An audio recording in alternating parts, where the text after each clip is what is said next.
Thanks for having me along. It's good to be able to talk about the strategic monitoring review and sort of what's coming next. I'm also in that slightly enviable position of being able to just build on some of the stuff that's already been said as well. So I'm probably going to be referring to some of the other things that have been said. And the other thing is, being filmed. Hello, Europe. Great to know this is being shared. Okay, so where are we? Oh, that's the title of my talk. Our vision for monitoring is something I think we've communicated to all of you, either through the telecons and through the forums before. And I think the most important thing to do is just reinforce that it remains unchanged.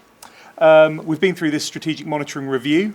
The review was completed. It turned into a strategic monitoring program, and that program's now in the process of being closed down and just simply moved into the business. So we're kind of doing all the things that we've talked about over the last couple of years, and that's going to take a little bit of time. But the vision is all about working together to use a wider range of information than we've used in the past to manage the water environment. And I think hopefully that starts to build on some of the things that we heard in the keynote about actually some of the reliance on quite limited data sets, some of the stuff that Peter Lloyd has said in the past and sent his note out around as well. There's an opportunity here to work differently.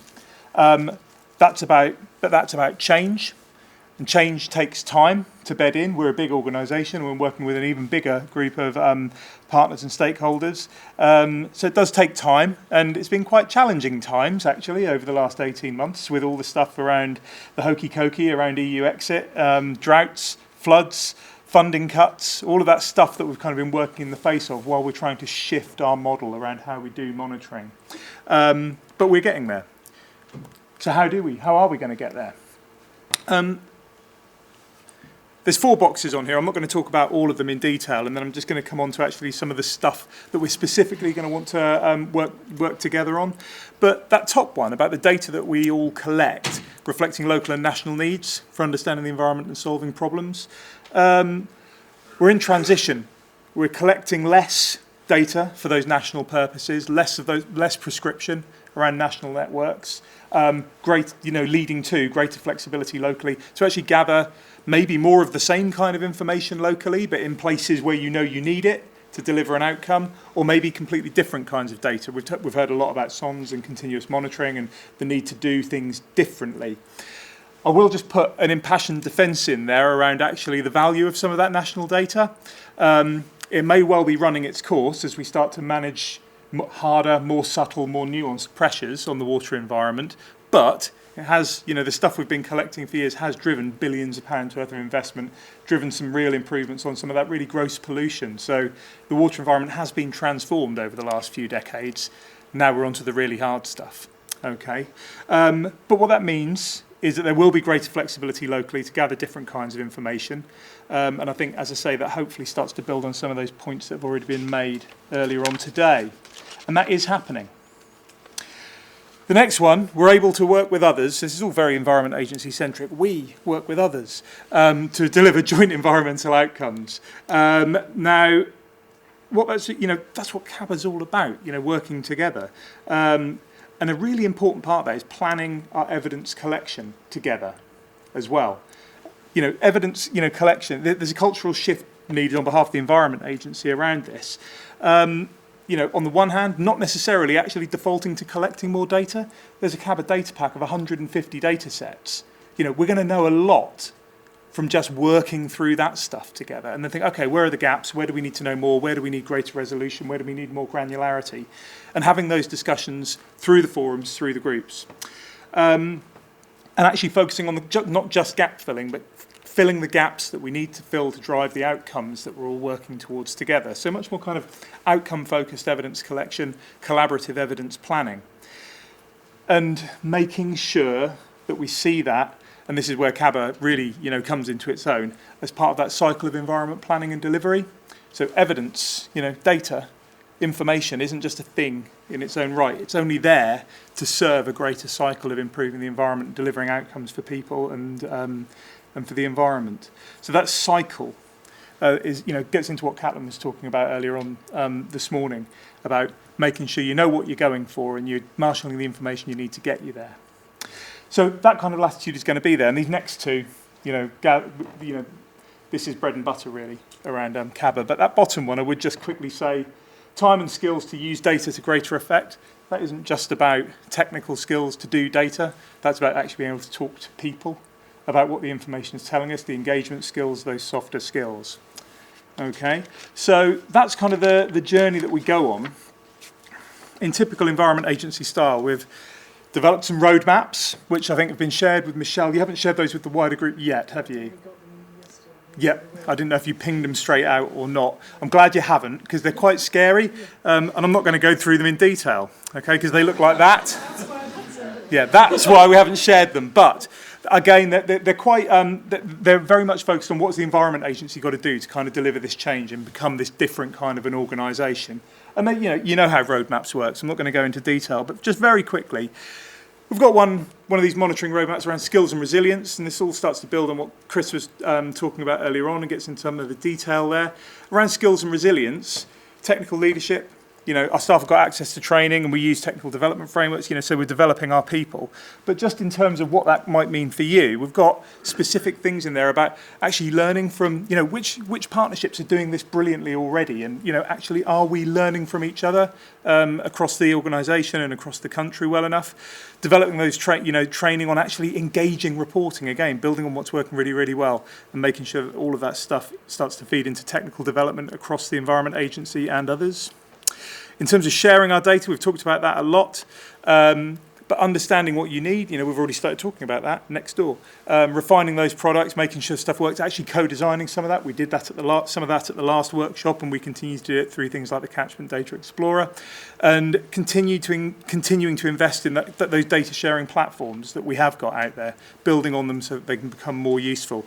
That's part of what we were exploring next door, so you can start to see how these roadmaps are happening. They are starting to make a difference in the way we're approaching this. Systems and tools, Chris has already talked a bit about that, so I'm not going to go into too much detail. But again, constantly seeking your feedback about what's working and what's not working is something you're going to see more of. And then lastly, this is one of the things that I think is probably very important to all, culture change to support use of external data. Again, apologies for the Environment Agency-centric language. Exploiting the potential of data and technology and getting the governance and oversight around that so that we can start to use evidence where appropriate. And this roadmap really goes to town, actually, on the stuff we need to do together, and rightly so. If we're talking about making best use of this shared intelligence base, we better be doing it together, otherwise we're not really going to get anywhere. So I haven't really got time to go through all of those boxes. But I would bring your attention to the one at the top left as you're looking at it.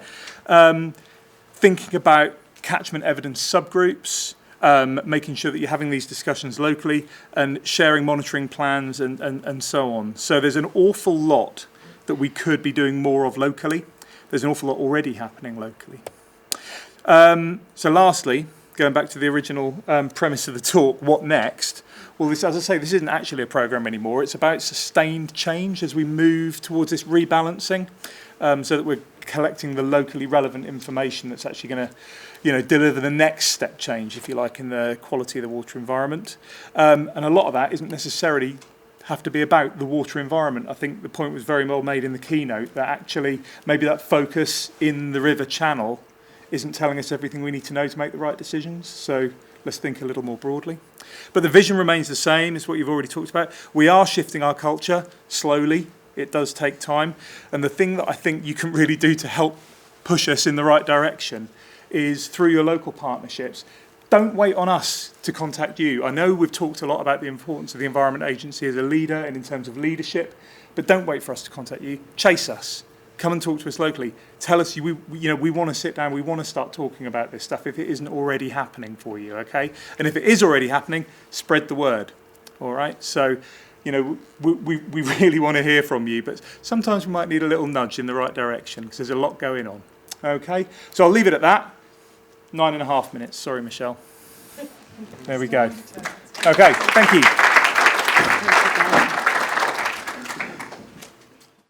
Right. Well, I'll crack on before we get the timer started, perhaps. So those of you who don't know me, I work for West Country Rivers Trust. I lead the water quality monitoring there. A long time ago, I worked for the Environment Agency on monitoring research and development as well. So perhaps that explains why I'm the way I am.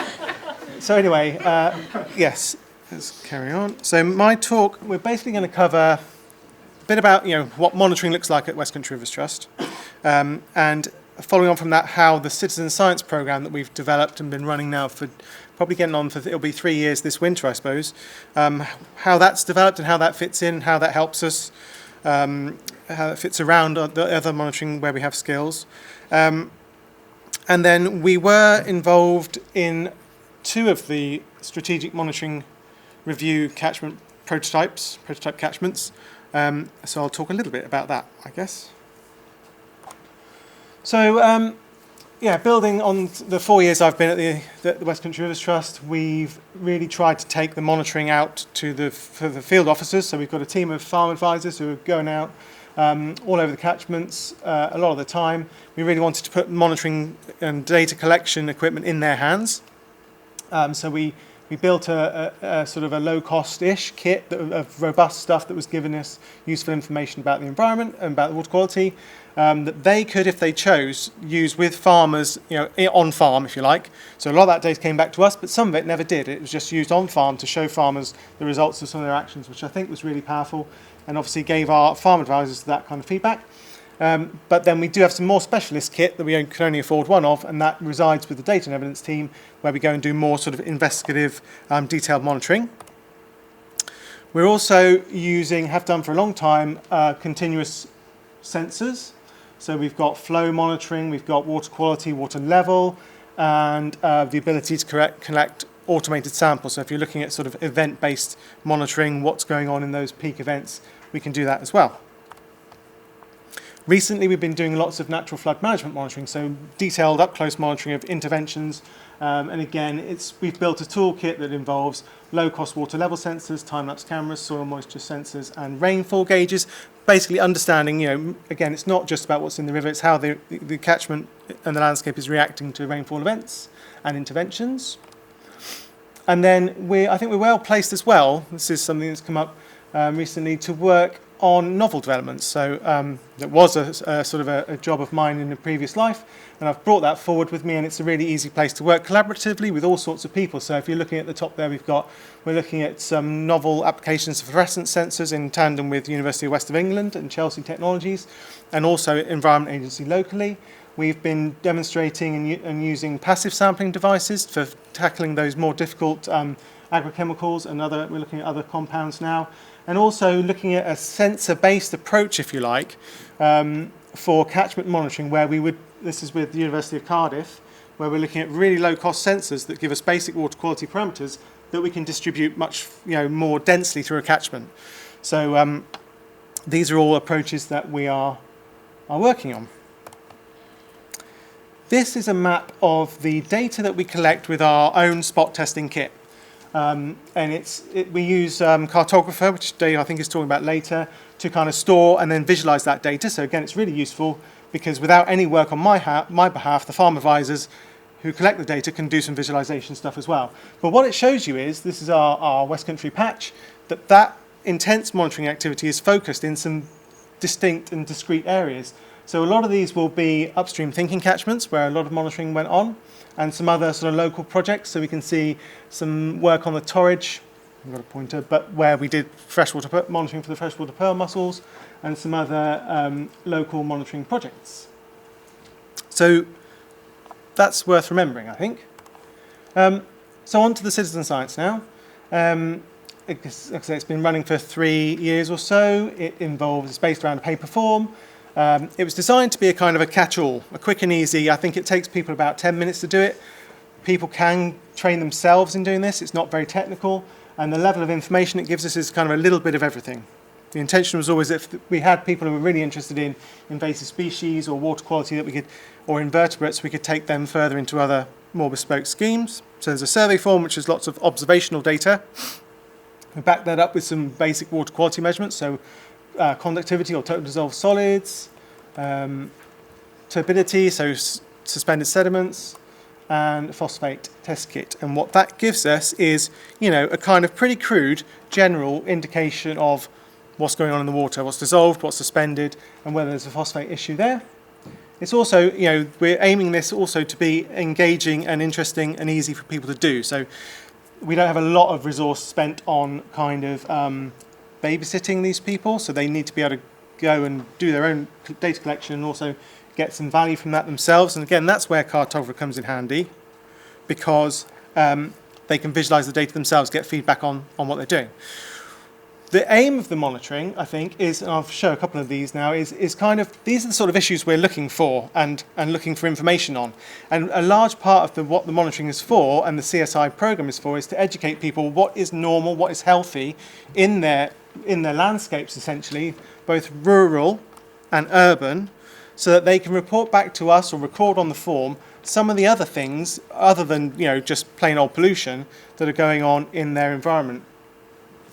And I think, so these are the kind of things that a lot of people will pass on by, but in actual fact, information, and particularly good or bad examples of these, are really useful for us, for engaging with people and defining projects and validating, what's going on in some of our catchments, and also being informed when we then liaise with people like the Environment Agency or landowners or South West Water as what's actually going on in the catchments. So these people are our eyes and noses more often than ears, I suppose.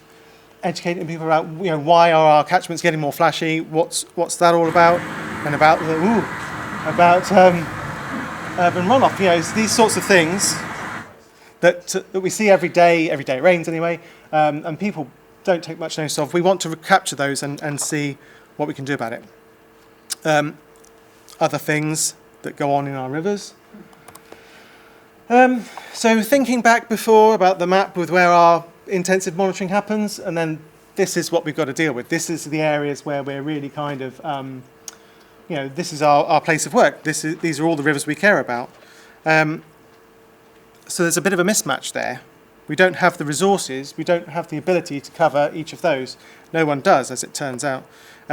Looking at the Water Framework Directive, 2016 classifications, which is what we're still working from, it's clear we've got a lot of issues. I think when we did the maths of 581 water bodies, most are not in good condition, that's for sure. So the problem is diffuse, the sources are diffuse, and we need to be everywhere at once. And that's where our citizen scientists come in, because we basically give them free rein. So over the 3 years, we now have 300 and odd people signed up. They've completed almost 3,000 surveys, I think. And you can see the coverage there. Whilst there's still gaps, we're less restricted on where we go. We're not restricted on where we go. All we tell them is, don't do anything illegal and don't do anything dangerous. So we then leave it up to them to decide where to go. So our sort of steer, if you like, is find somewhere that's close and easy for you to access, somewhere you care about, somewhere where the data from that place you'll be interested in, and that tends to keep them coming back. So we have some really interesting examples here of people doing crazy things. There's a guy up on the X there who goes and surveys 17 sites every month. There's people on the North Cornish coast there who've been doing surveys every month for 3 years now. Really useful data set, actually, although it's basic parameters, but it's observations as well. And those long-standing relationships we have with those volunteers allows us to take in their questions and feedback information about what they're seeing. So they'll ask questions about what's this bug. If they don't know anything about inverts, and we can say, well, that is a flat-bodied caddisfly, what's it? And it's a good sign, and if they all of a sudden disappear, then we can ask them why, or they can ask us why, and it starts a conversation with stakeholders, agency, landowners, South West Water, about what's going on. And as you can see, those conversations now can start in many more places than they would have if we were relying on our own monitoring resource. So, bring on the strategic monitoring review. Probably a couple of years ago now, last year we learned about the prototype catchments, and that did kick off a process of meetings with our local monitoring people, which I think was really useful. I knew many of them from my time at the agency, which didn't hurt, I suppose. But we had always, and we still do, kind of maintain a bit of a distance because of the different ways the Rivers Trust and the Environment Agency work. So there were meetings, 3 or 4, that discussed a number of things. I think what we decided to do with regards to data sharing was, so we are working with our detailed monitoring data, and in some areas we have a lot of that, in some areas we don't. I think the agency, to be fair, are the same. They have some detailed monitoring data from some areas and other areas not so much. So we really came to a table both with those sets of data, but more importantly with the interpretation of that data. So what we were really talking about was, well, what are your priority areas within the catchment? And in particular in the Tamar, we actually were looking at 2 of the same sort of areas based on our independent data and knowledge of the catchment. We'd arrived at the same sort of priority area, which again threw up some interesting things around, well, not so much that actually, but in terms of ways of working, because I think it was alluded to earlier on that the timing of West Country Rivers Trust staff and agency staff turning up on a farm doorstep is kind of important. So we'd got to the point in this part of the catchment where we said, there's not much else we can do here. The landowners aren't engaging. They really need a bit of more enforcement action maybe. And the agency were kind of came to the table saying, we'd really think this is a place where you could go and do some engagement stuff. So, but what came out of that was, well, there's a need then for a higher, increased visibility of agency staff in that catchment, because it's much easier for the agency to then point those landowners in our direction than for us to do it the other way around. Also flagged up within the Tamar was some interesting results and findings from our volunteer monitoring crew, which had led to a lot of Environment Agency incident hotline calls going in. So that involved a bit of, then we had a discussion around, well, those water quality instruments really, the upshot was the agency kind of said, well, if the only thing that's worrying you about the river is the results you're getting on those bits of kit, let West Country Rivers Trust know, and we'll collate that information along with what else we know and talk to the Environment Agency about it in a kind of informal, offline way. But notwithstanding, and the EA hotline phone number is on our survey form. If you see any of those things, don't hesitate, don't bother me with it, go straight to the agency. So that was quite kind of interesting, and it's given us a good way of working going forward, I think. What else have we got? Oh yeah, so in the Tamar, we have quite a strong monitoring resource. We've been working there for 25 years, I suppose, and we know a lot about it. We're not quite so strong in some of those other catchments, as you saw in the map of our activities. And so what we need to do with the agency is pull in those other monitoring stakeholders and also coordinate via the catchment partnership. Now, there initially, I think even at the time, there is some reluctance, some hesitation on doing the degree of data sharing and knowledge sharing that the agency and West Country Rivers Trust are happy to do with South West Water. Yeah. I'll leave it there, I think.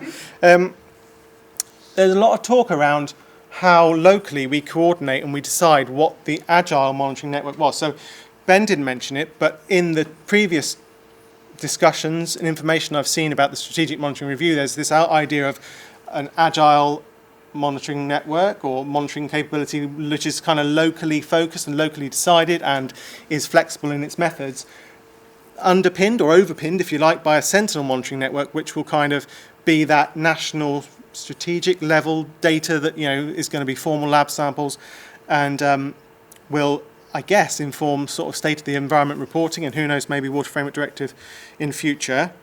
We're not really any the wiser on that, I think. So I think I understand that the agile monitoring networks, yes, that work will be done, but I'm really interested to see what the Sentinel monitoring network will look like, because I have concerns about the strength of the data that's behind the Water Framework Directive classifications. I gather we'll be seeing the 2019 ones in December, but really we need to know, is that still going to be, and that comes on to my final point, no it doesn't, that one, is the agency data set still going to be the one we turn to for that kind of overarching, where do we prioritise our work, that sort of oversight that's looking everywhere, which we can guarantee to pick up those bigger problems and allow us to sort of target our work. So there's a question, and I'll leave you with that one, because you can read that while I run out of time. Thank you.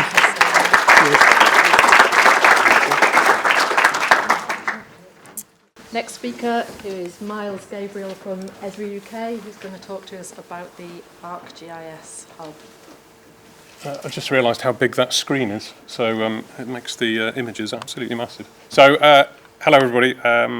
Firstly, thank you to Michelle and Annika for inviting Esri along to talk about Hub.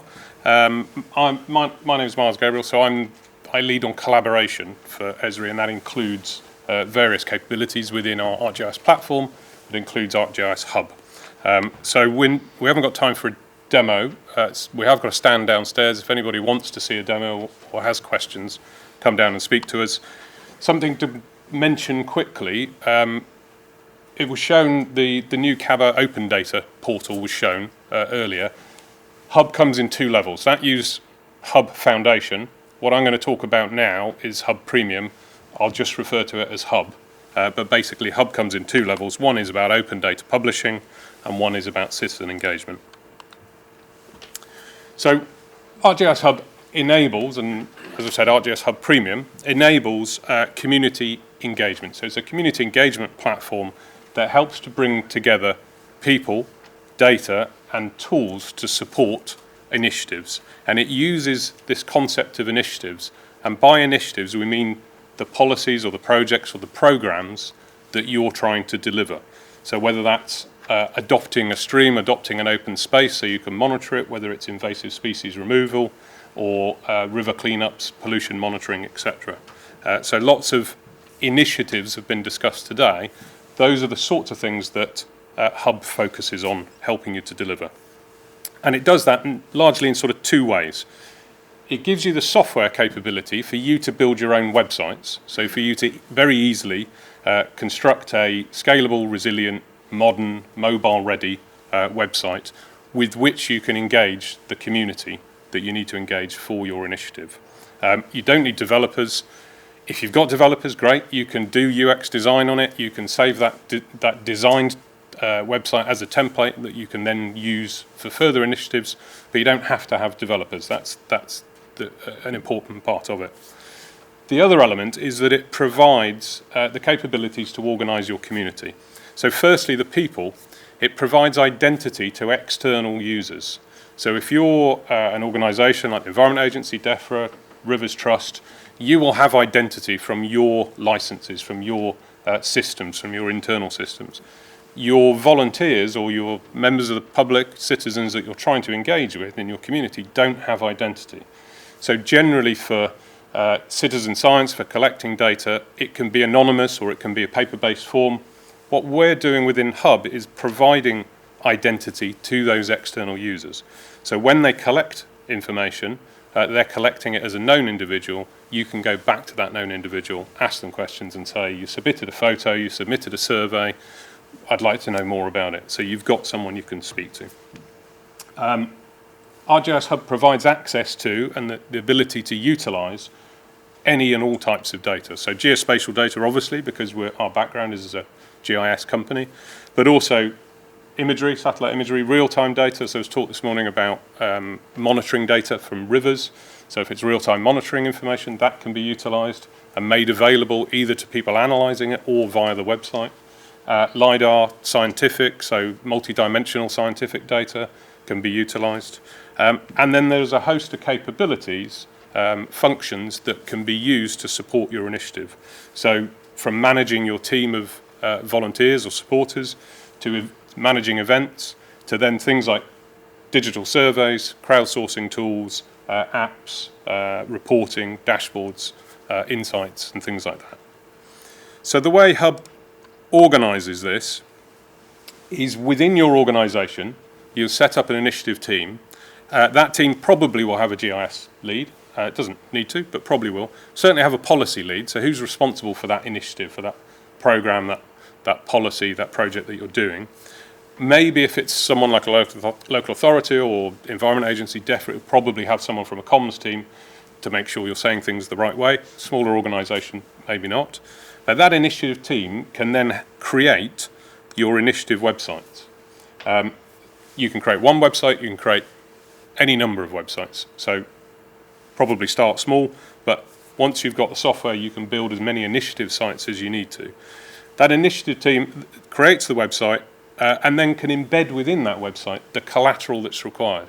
So certainly background information about your initiative, what is it you're trying to tell the community to help them, to get them involved. You might want to put KPIs on there, whether they're real-time data KPIs or whether they're KPIs that you update about how you're doing. So if you've got a 5-year plan and our initiative is that in 5 years we will achieve this, we'll put the KPIs up there to show how you're doing in meeting that.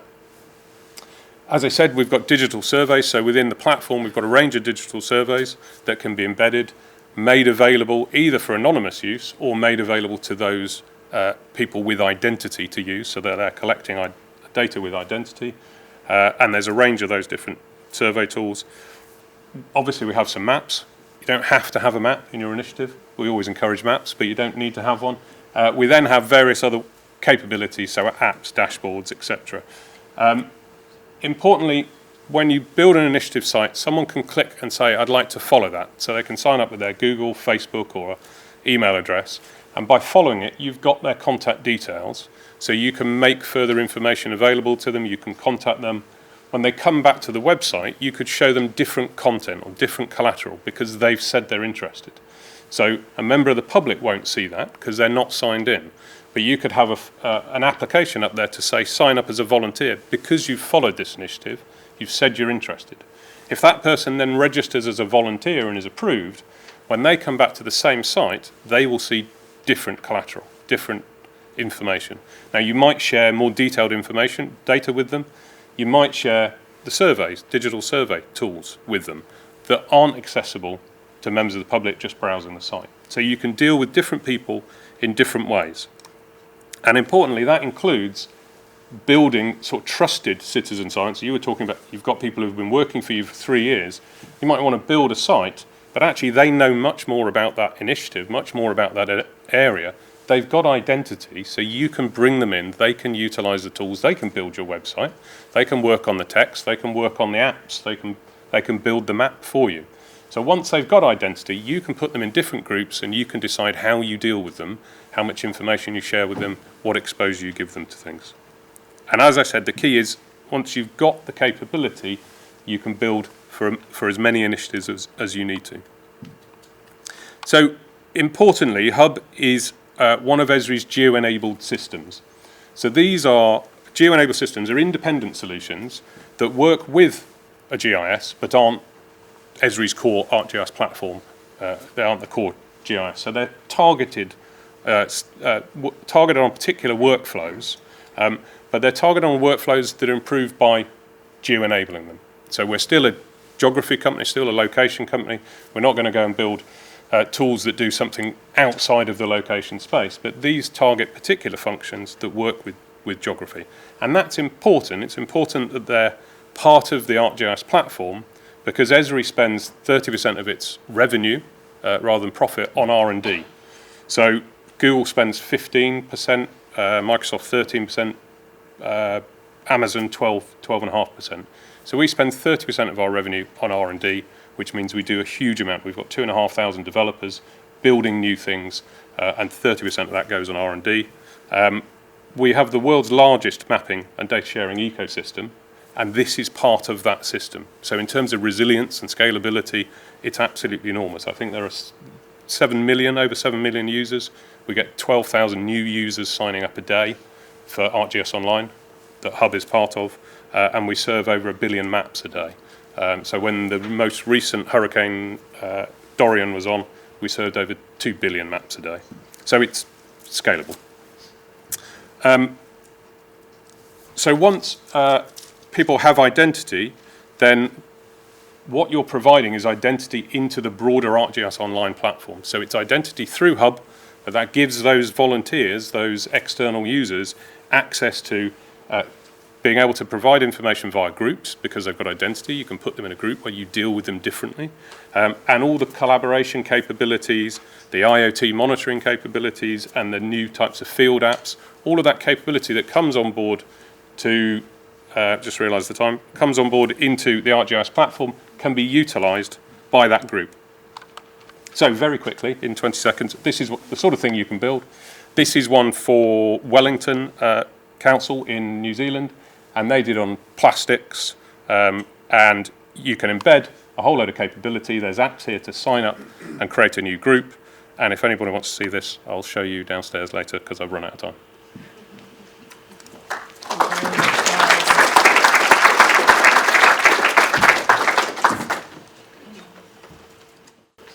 Okay, so we're now going to move on to our next session of lightning talks. So Dave's in charge of the Vuvuzela, and I might give Michelle the chocolates to dish out afterwards. So our first speaker is Ben Hockridge from ADAS, who's going to talk about using Earth observation and diffuse pollution. So you get an extra few minutes while I sort out the time. So yeah, we looked at using Earth observation for assessing the effectiveness of measures for controlling rural diffuse pollution. So this was work for the Scottish Government and CaBA, working in partnership with the University of Glasgow. So Earth observation is a means of observing the Earth's surface using satellite, aircraft or UAVs. There's a range of sensors on these devices, and the advantage is that they can cover large areas of land, and you can convert the imagery to focus on your area of interest, your features that you're interested in using semi-autonomous routines. So how can it be used with catchment and field management? So you can quantify potential sources of pollution through land use classification, or even subfield features such as poached areas. So when we're talking about poaching, we're talking about eroded areas or compacted soil. You can look at delivery pathways, erosion channels, or mitigation efforts such as buffer strips. And so it's these poached areas and buffer strips that we were looking into. So these features lend themselves quite well to remotely sensed data, and it's as much the location as the presence of these features that we're interested in, how close they are to watercourses. And as I said, they can cover large areas of land, and so this can sort of reduce your sort of need for covering large areas and help target your site visits. So our aim was to produce a scalable and coordinated catchment-based approach to this. So we looked at a range of sources of imagery with different resolutions from sort of 25 centimeters aerophotography, sort of 0.5 meters and 1.5 meter spot imagery. So first of all, looking at poaching, so we had ground truth data that we could sort of identify areas of interest and digitize these poached areas, look at the spectral responses of these through the imagery, and then classify the imagery so that we can pick out those poached areas. So this is within grassland, so you can see sort of between the gate and a feeder, you've got in the light brown the poached area leading up to the feeder, and so you can help identify these features within the field. So with that, we got an overall classification accuracy of around 85%. With the buffer strips, so we were really interested in where these are in relation to watercourses, and the distance in particular from the top of bank, and so here we use LiDAR data to identify that top of bank. Again, we used supervised image classification and had a classification accuracy of 82%. And so compared with the ground truth data, we could identify 56% of breaches and 76% of good practice. So often with the imagery, you were limited in areas that were in shadow or had trees covering the buffer strips, and so in these cases you weren't able to sort of see through those features. But a couple of examples of those. So here, with the standard RGB image in the middle, you can't really make out where the sort of field begins and the sort of buffer strip ends, but with the classified image you can start to pick that out. A clear example here with the classified image, yeah, you can definitely see that buffer strip and sort of use that to then measure the distance from the top of bank, which is sort of the edge of the blue area, and you can also pick that out in the NDVI image. And so, yeah, it provides really good opportunities for monitoring in relation to diffuse pollution and mitigation of that. So with the classification, we were getting accuracies of over 80%, and you can then develop semi-automated approaches that can help you target your field visits. To look at sort of the within field features, it requires very high optical resolution data, which can be expensive, and there's some manual input that's required, but we had some good successes. Thank you very much.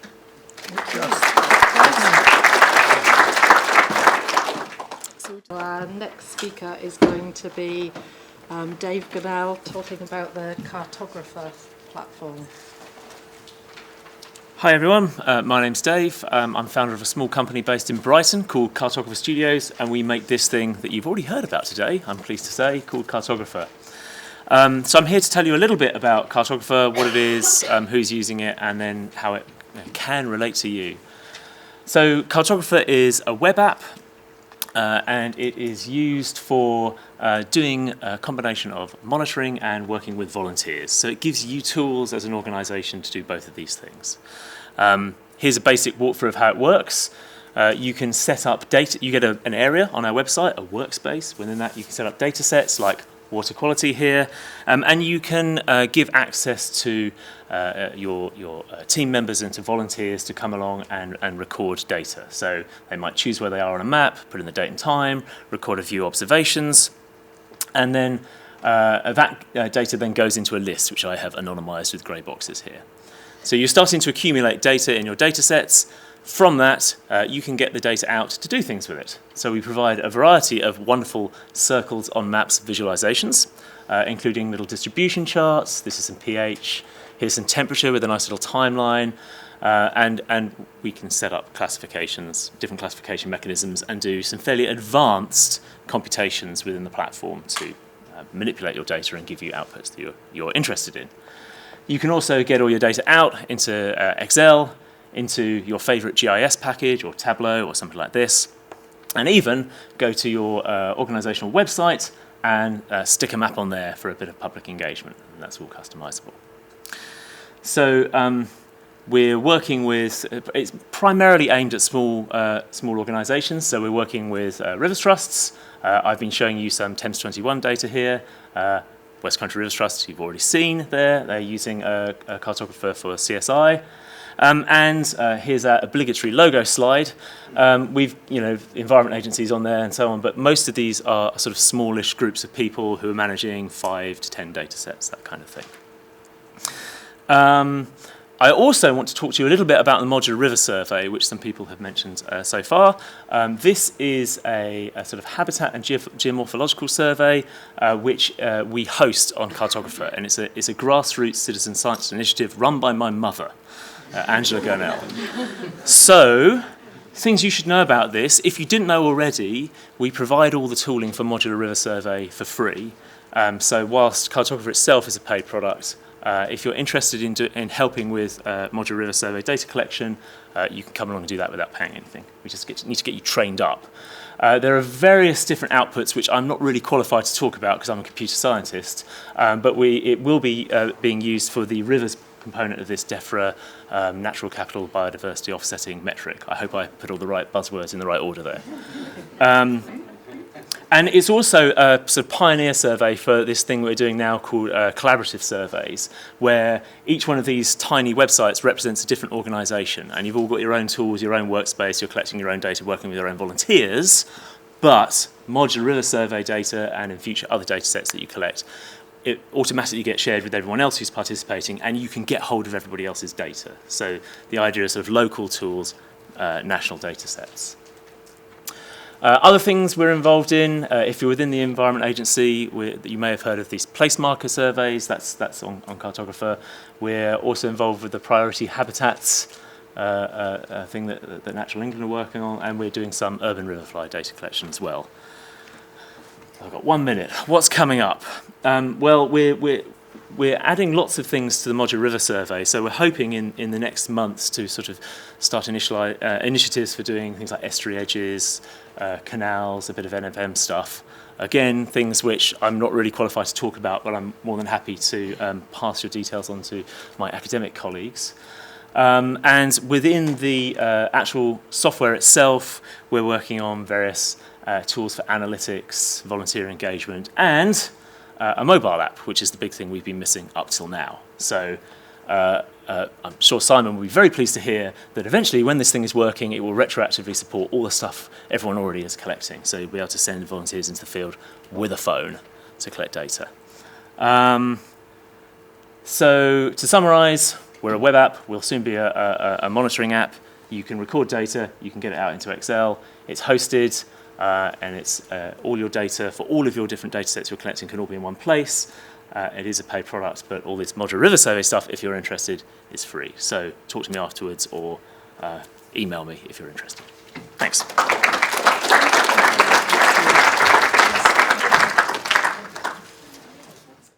Okay, so our next speaker is John Kay from Yorkshire Wildlife Trust, who's going to be talking about the INSMAPper platform. Okay, hello everyone. Yes, I am John Cave from the Yorkshire Wildlife Trust. I also chair the Yorkshire Invasive Species Forum, which is a partnership of all these organisations down here. Invasive species are thought to be the second largest driver of global biodiversity loss. So something as conservationists we need to tackle and take action on. So my aim in under 5 minutes is to show you how INSMAPper can help us do this. So what is INSMAPper? It's an open access online web tool. It was developed by Yorkshire Wildlife Trust originally to just cover the Yorkshire region, but has since been expanded to cover the whole of England, so it's now a national web tool. There are 14 different invasive species on there that can be recorded, and it can be used by local action groups, rivers trusts, and citizen scientists to input data, but also to view and use that data to help form action plans. So where does that data come from? There's two main sources of that data. So to begin with, data can be collected on existing citizen science apps, such as Plant Tracker, iRecord, national recording schemes. That data is inputted into the Biological Record Centre and automatically shared on INSMAPper, so that invasive species data is available on there. The second way we can input data is directly into INSMAPper, so we can go on the website and start inputting our data. And we can also filter data on INSMAPper via verified records, which is obviously very useful when working in this area. So in terms of data input directly into INSMAPper, there's two types of data we can input. We can input line data, so for example, a section of watercourse a volunteer has surveyed, and we can input point data, so the species that they've recorded on that survey. And by overlaying those two bits of information, we can see the presence of invasive species, but also the absence of invasive species, which is just as important. So I've got a quick video here, which basically just runs through how a volunteer would input, firstly, that bit of line data, and then that point data. It's important to say that if a volunteer has used an existing app, such as Plant Tracker, that point data is already captured and put onto INSMAPper, so all they need to capture now is the line data as shown here.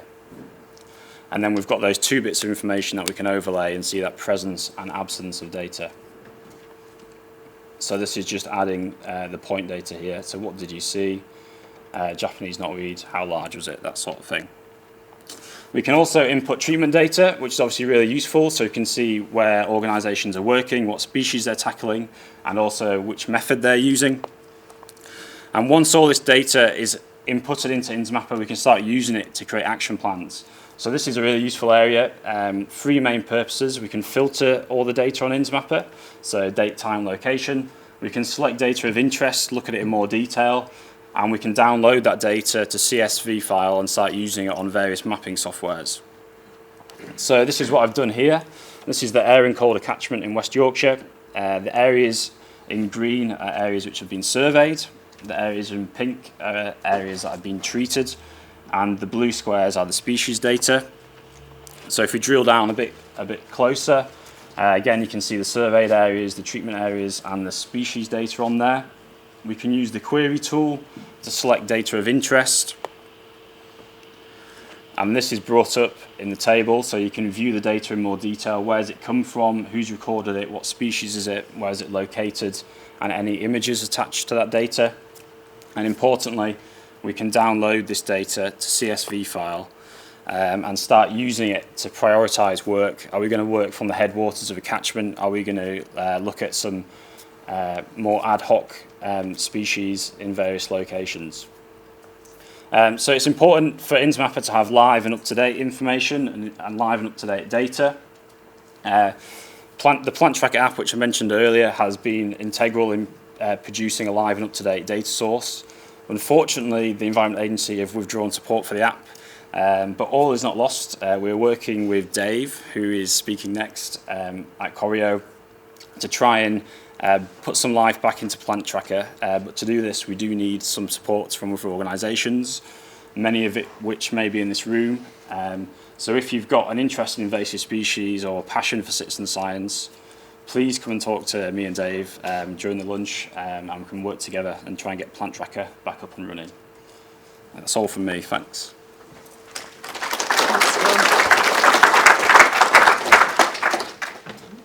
And on to our next speaker in the session, who's Dave Kilby from Natural Aptitude, talking about the Koryo platform. Thank you very much. Yeah, so I'm Dave from Natural Aptitude. I think quite a few of you in here will probably be familiar with some of the products that we've created. As John was just saying, Plant Tracker, River Obstacles is another one, Amber Barrier Tracker, so we were responsible for that as well. Whole range of different citizen science focused applications, very much focused largely around geospatial data collection. In terms of what I'm here to actually talk to you about today, that's something slightly different. So we identified a long time ago that producing bespoke software for projects is very expensive. We all know that. Producing apps, websites is a costly undertaking for most projects. So what we wanted to do was create a platform where people could actually create their own applications to go out and do citizen science projects. And that's what Koryo is. Koryo is an entire data platform. It's not just a platform to create apps, it's also a platform which enables you to analyze your data, manage the data, export the data, and we'll have a look at some of the elements of that in a moment. So some of the problems associated with typical software development are obviously the costs, also very time intensive. It takes months basically to develop bespoke software. Conventional apps are also very sort of restrictive in terms of the fact that operating systems get upgraded frequently and you'll have to keep track, so you're pretty tied into developers in order to keep those apps up and running. There are some systems out there, obviously. Some of you will probably already be using some systems that allow you to generate apps. But quite often these are inflexible forms, so they're not actual real apps that you can customize. They are simple forms in a shell app. So what we wanted to do is create something a bit more flexible that anyone can actually develop. So Koryo allows you to build applications very easily using a drag and drop interface. So if anyone has used something like WordPress, you'll have an idea of the type of system that we're working with. And the changes that you make to the app, they're dynamically available. So as soon as you make a change, if you want to adjust a survey that you've created, an app that you've created, those changes will be propagated dynamically. The whole system is fully scalable, so we use cloud-based servers to enable that. And you can also fully customize the look and feel of your application. And it's not just an app, you also get a website with it as well. So here's an example of an app that we created using this system. So you'll get an idea of the type of design functionality. This one's just showing an app that we mocked up from a real project, which is Whale Track, which is about monitoring cetaceans. And as you can see, you can create things like ID guides, as well as actually map visualizations, and of course the data collection element.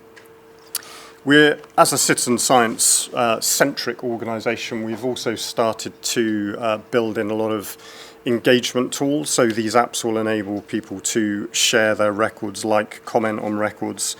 And there's a lot of functionality in the app that you'd expect from a bespoke developed product, such as the ability to filter through records and display only the ones that you want to, etc. So on the back end, this is an old screen grab, I should say, but this is more or less the type of approach. It's very much a drag and drop type of application with the visualization of what your app is going to look like on the right-hand side. And Koryo itself has a lot of features and functions that will enable you to manage your project in terms of all the data that's coming in from your applications, including a records management page, and also a map builder, so you can build your own custom maps which can be embedded on websites, blog posts, all that sort of thing. There's my contact details if you want to find out more later on.